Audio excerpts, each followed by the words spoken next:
Break के बाद आपका एक बार फिर से स्वागत है। लगातार ऑपरेशन पंजा यहां पर जारी है। लगातार हम रिएक्शन लेने की भी कोशिश कर रहे हैं कि आखिर अगर ऐसा सच में हो रहा है जो कि क्लिप में नजर आ रहा है, और कहा जा सकता है कि ऐसा होता ही है, लेकिन फिर भी राजनेता मानते नहीं है, क्योंकि दो चेहरे यहां पर नजर आते हैं। एक सियासत का चेहरा जो समाज सेवा की बात करता है, और एक रियासत का चेहरा जो कि पैसों की बात करता है। लोकेश जी, मैं आपके पास एक बार फिर से आऊंगा, क्योंकि आपने पूरी ऑडियो क्लिप यहां पर सुनी है। कम से कम अब मैं आपसे रिएक्शन के नाम पर यह नहीं सुनना पसंद करूंगा, मेरे दर्शक भी सुनना पसंद नहीं करेंगे कि पपीता लेना कोई गुनाह नहीं है, क्योंकि सीधे तौर पर यहां पर पैसों का जिक्र किया गया है, बड़े नेताओं का जिक्र यहां पर किया गया है। अब मेरा सवाल आपसे यह है कि इनके खिलाफ कार्रवाई क्या होगी?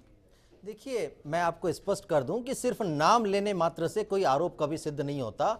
स्पष्ट रूप से नजर आ रहा है कि ये पूरा का पूरा कार्यक्रम एक प्रायोजित रूप से किया गया है, और जिस व्यक्ति को टिकट नहीं मिला है वो पार्टी की छवि खराब करने के लिए इस प्रकार के कार्यक्रमों को आयोजित कर रहा है। दूसरी तरफ भारतीय जनता पार्टी के मित्र जो ये कह रहे हैं कि ये कांग्रेस की परंपरा रही है, शायद उन्हें समझना चाहिए कि इनके पूर्व महापौर के वार्ड में जिस प्रकार एक महिला ने पूरी मीडिया के सामने आरोप लगाया, सबूतों सहित आरोप लगाया, कम से कम उन्हें तो शर्म आनी चाहिए ये कहते हुए कि ये कांग्रेस की परंपरा रही है। स्वयं जिस बात से पूरे तरीके से आरोपित हैं और वो सबूतों सहित है, बावजूद उसके लगातार ये कहना कि कांग्रेस एक ऐसी पार्टी है जो लेन देन का काम करती है। इन्हें स्वयं को इस तरफ सोचना होगा, आत्ममंथन करना होगा कि आरोप दूसरे के ऊपर लगाने से पहले खुद के घर में झांक कर देखें कि सच्चाई क्या है। क्या बेचारी उस जनता, लोकेश जी, क्या बेचारी उस जनता को भी शर्म आनी चाहिए जो ये सोचता है कि साहब छवि का नेता उनके बीच में है, वो उसके लिए काम करेगा, जबकि वो इतने पैसे देकर यहां पर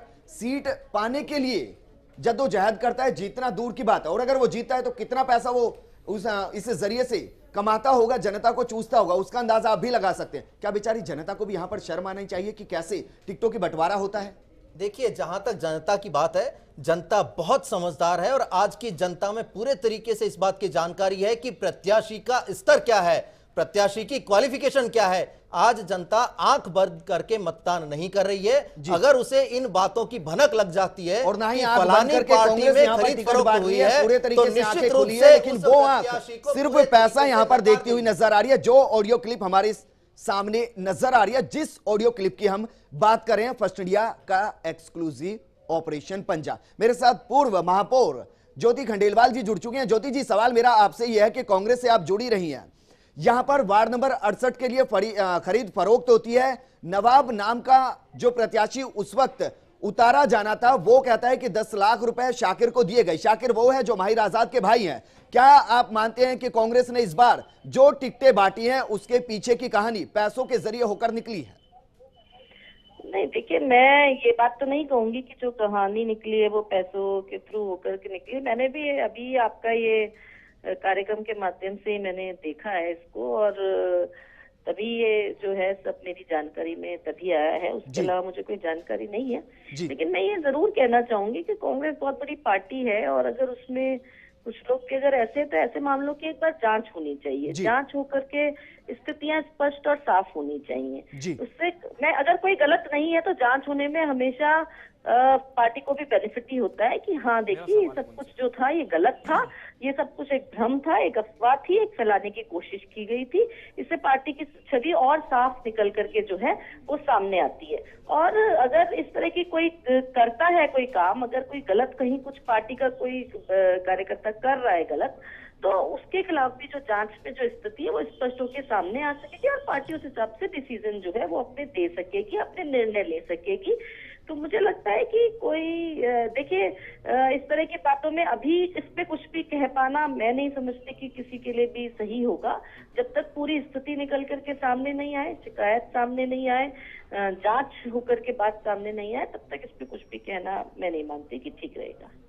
ज्योति जी, मेरा सवाल है आपसे। ज्योति जी, हाँ जी, मेरा ये सवाल है कि उम्र दराज के जो वार्ड नंबर 68 के टिकट को लेकर के आपने भी सवाल उठाए थे। आपने कहा था कि पार्टी को सोच समझकर टिकट देना चाहिए। उम्र दराज के टिकट का आपने भी विरोध किया था, तो आपने किस बात को सोच करके इस बात का विरोध किया था, आप बताएं। नहीं, मैंने निश्चित रूप से मैं ये बात कहूंगी कि मैंने अपनी बात पार्टी आलाकमान के सामने रखी थी। मैंने दो बातें सामने रखी थी उनके। एक तो जो पार्षद का प्रत्याशी हो वो स्थानीय होना चाहिए, क्योंकि लोकल अगर कैंडिडेट होता है तो डेफिनेटली उसका फायदा जो है वो ज्यादा अच्छा मिल सकता है। चाहे जाति समान के आधार पर प्रत्याशी जीत के आ जाए। दूसरा जो बात बार बार जो मैंने महसूस की थी कि जो पार्षद अगर सदन में पार्टी की खिलाफत करे, वो अगर अपने जाति समीकरणों से जीत करके भी आते हैं तो पार्टी को उतना बेनिफिट जो है वो नहीं मिल पाता। और ये बात बार बार देखने में आई थी कि उनके द्वारा प्रेस कॉन्फ्रेंस करके और उनके द्वारा सदन में भी पार्टी विरोधी जो गतिविधियां करके इस तरह की बात कही गई। तो मैंने अपनी बात आलाकमान तक पहुंचा दी थी, लेकिन निर्णय निश्चित रूप से उन्हीं को करने थे और उन्हीं के अनुसार जो निर्णय किए गए उसको मैंने स्वीकार क्या आप इस किया। मामले की जांच की मांग उठाएंगी? देखिए, अभी मैं पूरी इस स्थिति में तो मैं एक बार मेरे सामने जब तक पूरी बात सामने नहीं आएगी मैं इस पर कोई टिप्पणी जो है वो नहीं कर पाऊंगी। चलिए ज्योति जी, लेकिन आपसे सवाल सीधा मैं ये करना चाहूंगा, क्या आप ये मानती हैं कि राजनीति में कुछ टिकटें ऐसी होती हैं जो पैसे के दम पर ली जाती हैं और जिसके पीछे रसूखदार जो होते हैं, जो बड़े नेता होते हैं, वो उनकी खरीद फरोख्त जरूर करते हैं? देखिए, ये बात तो मैं ये कहना चाहूंगी, इसके लिए कोई पार्टी विशेष वाली शायद कोई बात नहीं होती, क्योंकि अगर आप देखेंगे, अगर आरोपों की अगर हम बात करते हैं तो बीजेपी में भी आरोप क्या बिल्कुल स्पष्ट रूप से सामने कहा गया कि हाँ 15 लाख रुपए मुझसे मांगे गए। एक महिला द्वारा विधायक पर सीधे तौर पे आरोप लगाया गया और सबसे बड़ी बात उस विधायक ने स्वीकार कर लिया कि 2000 रुपए की औकात नहीं है उस व्यक्ति से मैं क्या मांगू। मतलब अगर किसी की औकात हो तो आप मांग लो, और अगर 2000 रुपए अगर कोई व्यक्ति ईमानदारी से कमाता है तो उसकी कोई औकात ही नहीं होती पार्टी में। तो ये इस तरह के जो बातें जो सामने आती हैं वो कहीं ना कहीं प्रश्नवाचक चिन्ह जरूर खड़े करती हैं। क्या ये प्रश्नवाचक चिन्ह कांग्रेस के ऊपर खड़े नहीं होते? क्योंकि पूरी, जैसे कि आप बता रहे हैं कि आप प्रोग्राम को लगातार देख रहे हैं, आप सुन रहे हैं कि किस तरीके से ऑडियो क्लिपिंग यहाँ पर चलाई गई, खड़े जरूर होते हैं, लेकिन जब तक कोई बात स्पष्ट होकर सामने नहीं आए तब तक उस पर अपना रिएक्शन जो है वो नहीं। क्योंकि आप कांग्रेस के नेता, क्या आप इस मुद्दे को उठाएंगे? चूंकि अनकट ऑडियो क्लिप हम यहां पर सुना रहे हैं, सीधे तौर पर जो नवाब है वो शाकिर को 10 लाख रुपए की बात कर रहे हैं और शाकिर जो है उसको मान भी रहे हैं कि हां मैं अपने पास नहीं रखूंगा, क्योंकि जिसके पास मुझे पहुंचाना है, यानी कि माहिर आजाद जी के पास जो पहुंचाना है वो उनके पास जैसे ही टिकट मिलेगी वो पैसा पहुंचा देंगे। अब इससे ज्यादा क्लियर लाइन और क्या हो? नहीं, मैं खुद ही आपको कह रही हूँ कि अगर कोई ऐसी कोई बातचीत हुई है तो निश्चित रूप से उसकी जांच जरूर होनी चाहिए, क्योंकि जांच अगर होती है तो वो हमेशा बेनिफिट होता है। बिल्कुल ज्योति जी, बिल्कुल जांच इसकी होनी चाहिए। दरअसल मेरे सवाल पे जवाब में मैं कुछ इस तरीके का चाहता हूं, क्योंकि ये ऑडियो क्लिप यहां पर निकलकर सामने आ चुकी है, जाहिर सी बात है इसको लेकर जांच होगी। लेकिन मेरा सवाल आपसे ये था कि आखिर कितने फीसदी ऐसे टिकटें होती हैं जो बेची जाती है? क्योंकि ये तो वो है, कहते हैं ना कि जो पकड़ा गया वही चोर है, ये तो वो चोर है जो पकड़ा गया। देखिए, टिकट बांटने में मैं आपको ये बात कहूं कि टिकट बांटने में मैं पार्टी के इस पूरे कार्य से मेरा कोई सीधे तौर पे कोई सरोकार नहीं रहा है, इसलिए इस बारे में मेरी कोई जानकारी नहीं हो सकती कि ये सब कुछ होता है। मैं ये कह सकती हूँ कि ना तो मैंने कभी इस तरह का कोई काम किया है, ना तो मैंने कभी किसी को दिया है और ना मैंने कभी किसी से लिया है, तो इसलिए मैं कभी इन सब चीजों के सरोकारों में रही हूँ। इसलिए मैं तो यही कहूंगी कि 100% जो है टिकटें पैसों से नहीं दी जाती। चलिए ज्योति जी, शुक्रिया हमारे साथ जुड़ने के लिए। जाहिर सी बात है हम आपके ऊपर आरोप नहीं लगा रहे हैं, हम उस व्यवस्था के ऊपर, हम कांग्रेस के उन नेताओं के ऊपर आरोप लगा रहे हैं जिनके ऊपर आरोप इस ऑडियो क्लिप में लगाए गए हैं। लोकेश जी, यहां पर सीधे तौर पर ऑडियो क्लिप में निकलकर सामने आया कि मैं अपने पास पैसे नहीं रखूंगा, जब आपकी टिकट मिल जाएगी पैसे मैं उस तक पहुंचा दूंगा जो कि टिकट देंगे। इससे ज्यादा और सीधी और शार्प लाइन और क्या हो? देखिए, बहुत सही कहा आपने कि आपने अनकट पूरी की पूरी ऑडियो हमें सुनाई, और उस ऑडियो को अगर गौर से सुने तो शाकिर नाम का जो व्यक्ति है वो ये कहता हुआ भी सुना गया है कि ये अमानत है और मेरे पास नहीं रखी जा सकती। लेकिन देखिए, इसको अगर स्पष्ट करने की बात है कि कौन इसके अंदर गुनहगार है, किसने पैसे की डिमांड की और किसे टिकट बेचा गया, ये सारी की सारी बात जांच की है। और ये जांच का विषय इसलिए भी है क्योंकि कांग्रेस पार्टी का आज जो स्थान हो गया है, जिस तरीके से वो धरातल पर खड़ी हुई है, तो कहीं ना कहीं उसे वापस इस पूरे प्रदेश की जनता में भरोसा कायम करने के लिए ये आवश्यक रूप से इसकी जांच की जानी चाहिए और तमाम दोषी पाए जाने वाले, चाहे वो नेता हो, पदाधिकारी हो, कांग्रेस का कार्यकर्ता हो, उनके ऊपर कोई ऐसी कार्रवाई की जानी चाहिए ताकि जनता का भरोसा कम से कम इस बात पर तो रहे कि कांग्रेस पार्टी में लोकेश जी, कम से कम आप ये तो मानने को तैयार हुए कि जांच होनी चाहिए, कार्रवाई होनी चाहिए, कम से कम आप उस बात से तो आगे निकले कि पपीतों के बदले अगर टिकट ली जाती है तो उसमें बुराई क्या है। मुल्कराज जी, मैं आपसे रिएक्शन चाहूंगा, क्या जो पार्टियां पूरे तरीके से मजबूत हो चुकी हैं उन्होंने अपनी एक मजबूत अंडरवर्ल्ड की भाषा बना ली है। जिस तरीके से पपीतों का जिक्र किया गया, जिस तरीके से बच्चों का जिक्र किया गया और जिस तरीके से सामान का जिक्र किया गया, क्या ये राजनीति के अंडरवर्ल्ड की एक नई भाषा है खरीद फरोख्त के लिए? बिल्कुल सही कहा आपने, ये अंडरवर्ल्ड की एक राजनीति के लिए भाषा ही है। और लोकेश जी ने पहली बार तो मानने के लिए तैयार नहीं थे, लास्ट में अब मानने के लिए तैयार हो गए कि जांच की विषय जी मैंने ये नहीं माना है कि टिकट बेचा गया है। मैंने ये विजेंद्र जी ने साफ साफ बोल दिया कि अनकट वीडियो में की बात है, उसी को स्वीकार किया है कि आपके वीडियो क्लिपिंग को आधार मानकर अगर बात की जाए तो ये वाकई जांच का विषय है और इसकी जांच की जानी चाहिए। ये आपके पार्टी में नहीं, ये बीजेपी में होता है। हमने फर्स्ट इंडिया ने इसे कैमरे पे ला के दिखा दिया, इसलिए आपने जांच के लिए मांग कर दिया। जांच की मांग करना तो बिल्कुल ठीक है, अगर किसी प्रकार का आरोप लगाया जाता है, अगर कैमरे पे नहीं आता, अगर फर्स्ट इंडिया या कोई और चैनल नहीं लेके आती तो आप बिल्कुल चलने जाए, जो पिछले आप लोग 65 सालों से करते आ रहे हैं। जो भी आरोप लगाया जाएगा वो सही होगा। और अभी आपने कुछ किसी के ऊपर भी आरोप अभी आपने कुछ देर पहले बोला कि बीजेपी अपने गिरेबान लिए, तो आपके कहने का मुल्कराज जी मैं आपको भी रोकना चाहूंगा, क्योंकि मकसद प्रोग्राम का लड़ाई झगड़ा नहीं है, क्योंकि आम जनता आपके इन झगड़ों से थक चुकी है। क्योंकि लगातार जब मुद्दा यहां पर उठता है तो आरोप प्रत्यारोप लगते हैं और उसी के बीच में मुद्दा कहीं ना कहीं दब जाता है। यहां पर पंकज जी मैं आपके पास आना चाहूंगा, रिएक्शन में आपसे चाहूंगा, कांग्रेस के अंदर जिस तरीके की भाषा यहां पर इस्तेमाल की गई है, क्या बीजेपी ने भी अपनी एक अंदर एक अलग तरीके की भाषा यहां पर इजाद कर ली है? पंकज जी रिएक्शन मेरी आपसे है कि क्या बीजेपी ने भी कोई एक अलग तरीके की भाषा यहां पर इजाद कर लिया जो अभी तक पब्लिक डोमेन में नहीं आई है? नहीं देखिए, ऐसी कोई ना कोई भाषा है ना कोई चीज़ है। और विजेंद्र जी बहुत साफ साफ सी जो बात कहना चाहूँगा, अभी इन्होंने कहा कि आपके यहाँ भी आरोप लगे। देखिए कि आपके अपने को भी झांकना चाहिए। हमारे यहाँ से देखिए आपने उसको देखा गया और देखने के बाद आप देखिए कि उसका जो निराकरण है वो माननीय अध्यक्ष जी ने किया। उसके बाद उन्होंने कहा कि इसकी जाँच इमीडिएटली की जाएगी और उसकी जाँच भी हुई। दूसरी चीज़ आप देखिए कि जो चीज़ ये बात थी टिकट देने की, आप देखिए कि गंगानगर के अंदर यदि पार्टी लाइन से बाहर जाके काम किया तो चुने हुए सभापति को भी जो है पार्टी की लाइन से बाहर किया गया। ये भारतीय जनता पार्टी के काम है कि चुनाव सभापति दिया है तो सभापति को ये नहीं कि उसको भी माफी दे दी जाए, उन्होंने उसको भी माफ कर दिया। नहीं दूसरी बता रहा हूं, नहीं स्पष्ट आरोप नहीं। दूसरी बात एक मिनट सुनिए, नहीं आप ये कह रहे हैं 4 करोड़ रुपए की कैमरे देखिए विजेंद्र यादव मुझे सुना जाए और आपने सुना जाए या इनकी बहस कैमरे के ऊपर लेते हुए पकड़े गए थे, उनके ऊपर आरोप भी लगे। तो सारी चीजें अटल जी देखिए अब आप देखिए ना, अडवाणी जी का भी तो उदाहरण दीजिए कि जिन पे आरोप लगा और उन्होंने जो कहा कि मैं इस जो है लोकसभा का जो है पायदान नहीं भरूंगा। दूसरा एक आप जो अभी बात कह रहे थे, आप बात कीजिए ना कि आपके ऊपर जिम्मेदारी आई, जिम्मेदारी छोड़ के भाग गए, है ना? नहीं जिम्मेदारी छोड़ के भाग गए और अब आप कह रहे नहीं, अब आप कह रहे नहीं गलती स्वीकार नहीं, क्या देश के सामने नहीं पार्टी का धरघंटा अगर वो हमने पूरा नहीं कर पाए तो हमने जनता को बोल दिया देश को लुटा करके और आपने गलती स्वीकार कर ली। हम आपके पूरे वादे पूरे नहीं करके जितना आपको मैंडेट दिया और आपने उसको छोड़ के भाग गए, मैं गलती स्वीकार कर ली। क्या गलती स्वीकार करना ही सब कुछ है? देखिए जो चीज मैं आपको रोकना चाहूंगा, माफ कीजिएगा, मैं आपको रोकना चाहूंगा। मेरे साथ बीजेपी नेता सुमन शर्मा जी जुड़ चुके हैं। सुमन जी सवाल मेरा ये है कि कांग्रेस वार्ड नंबर 68 के लिए जब टिकटों का बंटवारा कर रही थी तो उस दौरान नवाब जो है जो टिकट चाहते थे वो शाकिर को फोन करते हैं जो कि माहिर के भाई थे और 10 लाख रुपए में टिकट लेने की बात करते हैं, जबकि जवाब ये मिलता है कि यहां पर उससे पहले टिकट जा चुकी है और जवाब ये मिलता है कि शायद उससे ज्यादा पैसे वहां पर दे दिए गए होंगे।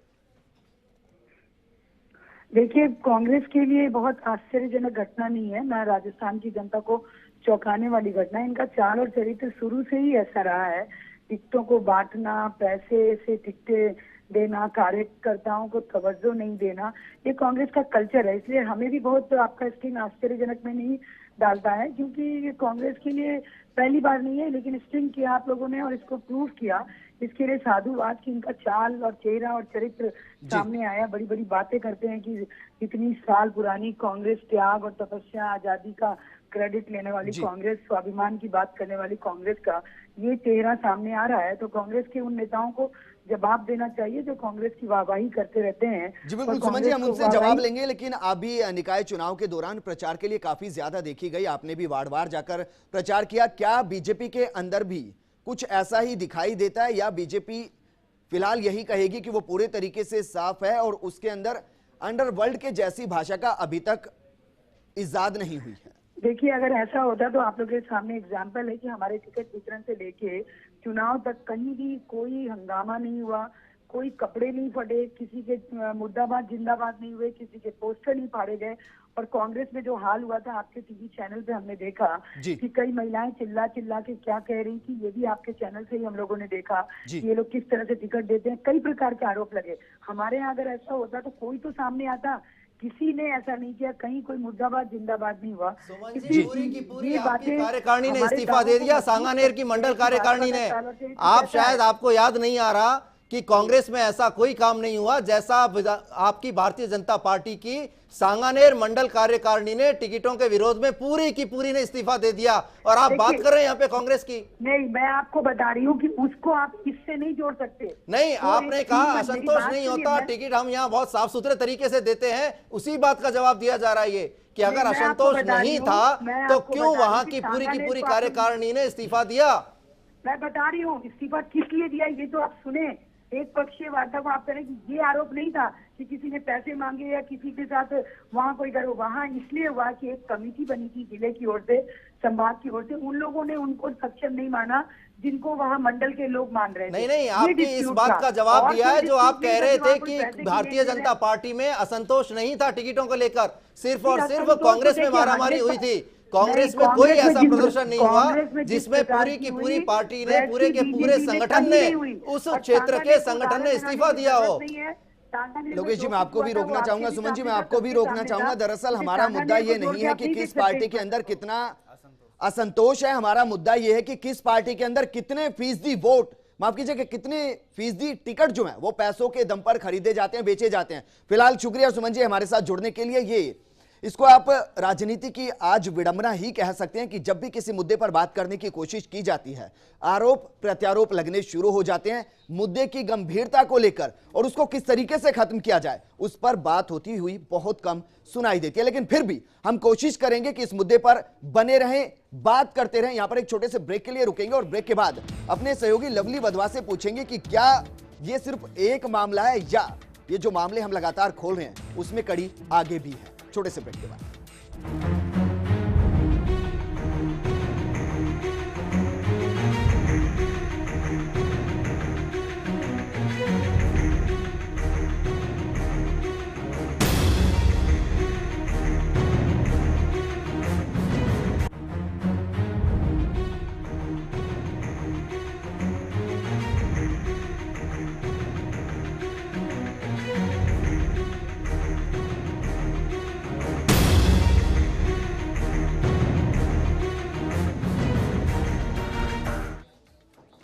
ब्रेक के बाद आपका स्वागत है। फर्स्ट इंडिया पर ऑपरेशन पंजा लगातार जारी है और लगातार हम खोलने की कोशिश करेंगे आखिर किस तरीके से टिकटों की खरीद फरोख्त की जा रही है। मेरे साथ माहिर आजाद जुड़ चुके हैं जो कि कांग्रेस नेता हैं। माहिर जी, सवाल मेरा यह है कि आपके भाई जो शाकिर हैं वो नवाब के साथ पैसों की बातचीत करते हैं, 10 लाख रुपए में आपके जरिए उनको टिकट दिलाने की बात करते हैं, आप क्या कुछ कहेंगे?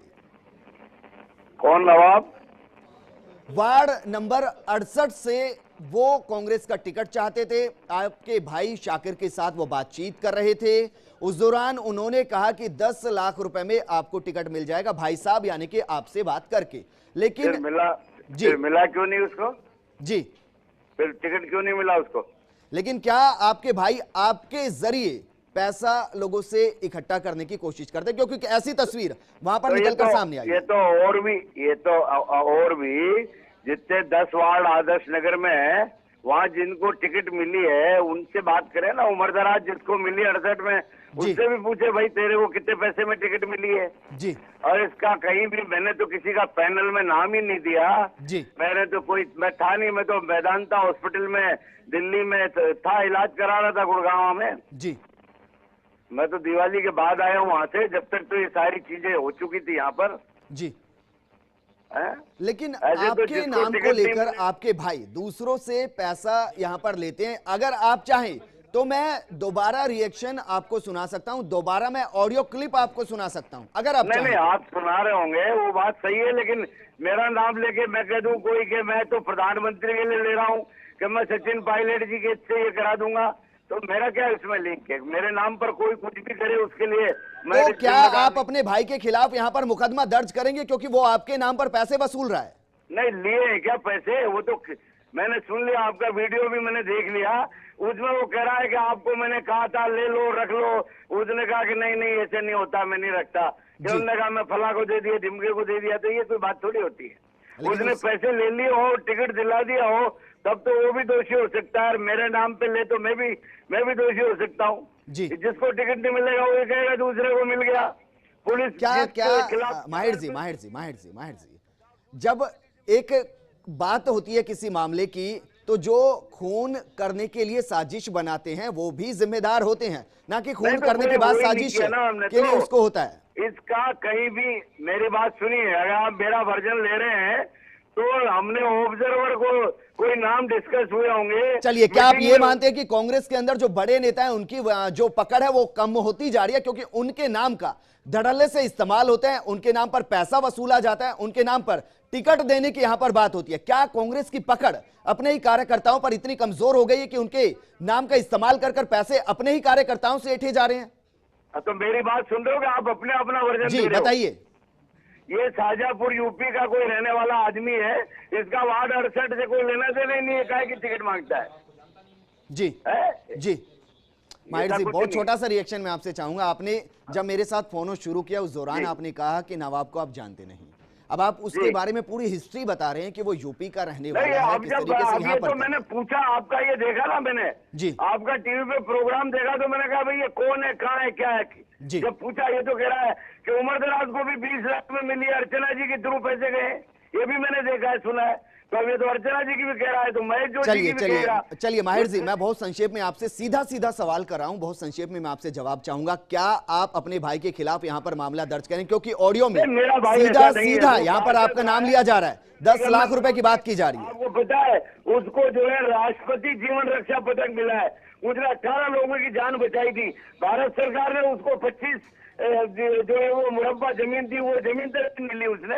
ये इस तरीके की बात वो नहीं कर सकता, गलत बात। चलिए माहिर जी, शुक्रिया हमारे साथ जुड़ने के लिए, और मेरे तीनों गेस्ट आपका भी बहुत बहुत शुक्रिया। आपने कोशिश की इस मुद्दे पर बात करने की, वो एक अलग बात है कि आप दोनों ही पार्टियों के पैरामीटर्स के अंदर इस कदर बंधे हुए कि खुलकर आप बात नहीं कर सकते। शुक्रिया आप तीनों का, और साथ ही शुक्रिया लवली वधवा आपसे। उससे पहले मैं सवाल करूं, मेरे साथ बीजेपी से नेता ओंकार सिंह लखावत जी जुड़ चुके हैं। ओंकार जी, मेरा सवाल यह है कि कांग्रेस के अंदर वार्ड नंबर 68 को लेकर नवाब नाम का एक शख्स है जो कि शाकिर से बात करता है, 10 लाख रुपए में टिकट लेने की बात करता है माहिर आजाद के जरिए, क्या रिएक्शन देंगे?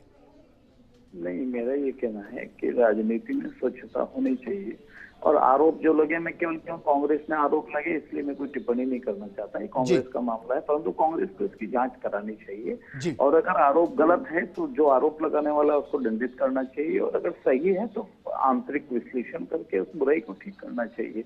मैं इसकी अभी कंफर्मेशन मैं नहीं कर सकता क्योंकि मुझे इसकी कोई व्यक्तिगत जानकारी नहीं है। चलिए ओंकार जी, शुक्रिया हमारे साथ जुड़ने के लिए। तो सीधे तौर पर रिएक्शन देने से भी विपक्षी पार्टियां यहां पर बचती हुई नजर आ रही हैं।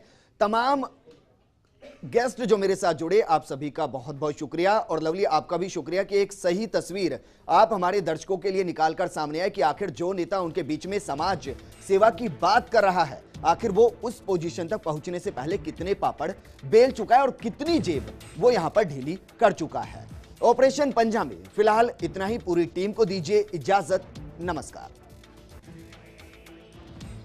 देख लो, कर लो भाई साहब से बात। आज कोई लास्ट मीटिंग कही है, गुंजाइश हो तो जो कुछ टिकट बाकी रह रहे ना उन पे कोई गुंजाइश हो तो देख लो, बात कर लो। अगर ईदगाह वाली की बात हुई ना तो जरूर वो आपका पक्ष रखेंगे। नहीं, मैं आपको सुनो, मेरी बात हो सकता है मेरी बात में आप वजन नहीं समझ रहे हो, तो मैं मेरे हाजी साबुद्दीन नहीं पपीते वाले।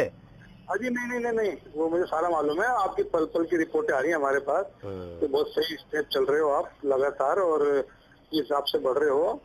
टिकट मिल जाए तो कोई रोकने वाला नहीं है, और टिकट नहीं भी मिले तो आप बहुत बढ़िया टाइट टक्कर में, सारी रिपोर्टें आती रहती है।